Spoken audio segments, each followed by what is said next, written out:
Okay, let's get a move on and understand the implications of the vaccine, the new mutation of the virus, what exactly it means for people, a lot of which who have taken their first shot. To understand this better, we have Dr. Behram Pardiwalla. He's the head of medicine at Wockhardt Hospital, now joining us on the show. Thank you so much for taking time out. Dr. Pardiwalla, to begin with, there seems to be quite a bit of concern and confusion regarding this new mutation. Is it true that the new mutation cannot be detected via the RT-PCR test? Can you just clarify this for us? No, that's not absolutely true. You know, the authorities in Britain who have been looking into it have definitely certified that most of the PCR tests are going to pick up. As of now, the RT-PCR is still the gold standard as far as picking up the COVID virus is concerned. However, the US FDA has suggested that some of the new mutations, especially the South African mutation, there are three tests which are known as, which are molecular tests. I think MESA, TACPAT, etc. 2-3 of these tests sometimes may miss out the new mutations, but that's of no clinical significance as of yet. We haven't had this problem over here.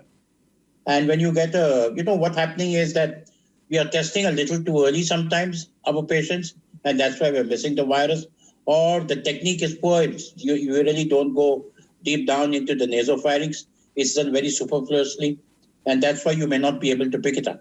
In fact, if you see some of the newspaper pictures where this man stretches his hand out and that lady is sitting there, it's extremely difficult. You have to be this close for you to really put it through the nose into the back of the throat. There's almost a 3-inch thing here. So that deep you have to go just by stretching a hand out on a person sitting on the stool doesn't really give you good specimen.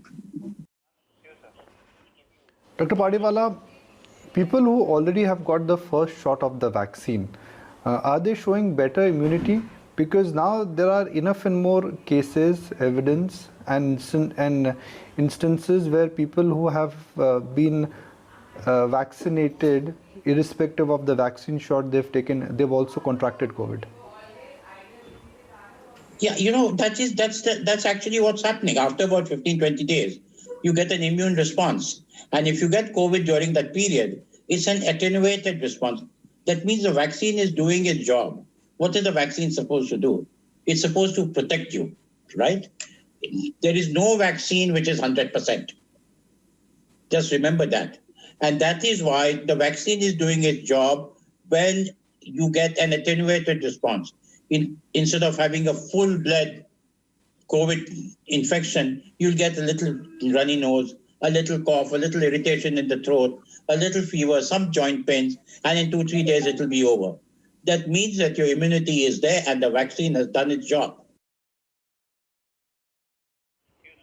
Just to wrap it up, Dr. Pardiwalla, I'm trying to perhaps address a concern which has reached us. It is there, it's been discussed on WhatsApp groups and other social media platforms, which is that the new mutation is so strong that the existing vaccines are not working.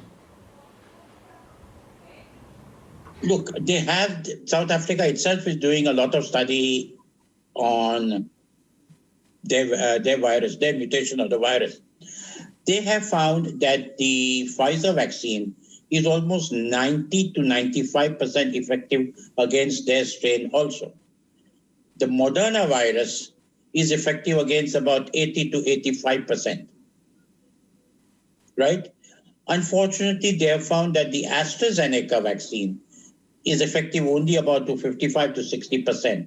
And that is why South Africa is not using the AstraZeneca vaccine. But otherwise, the other vaccines seem to be working pretty well for the South African variant.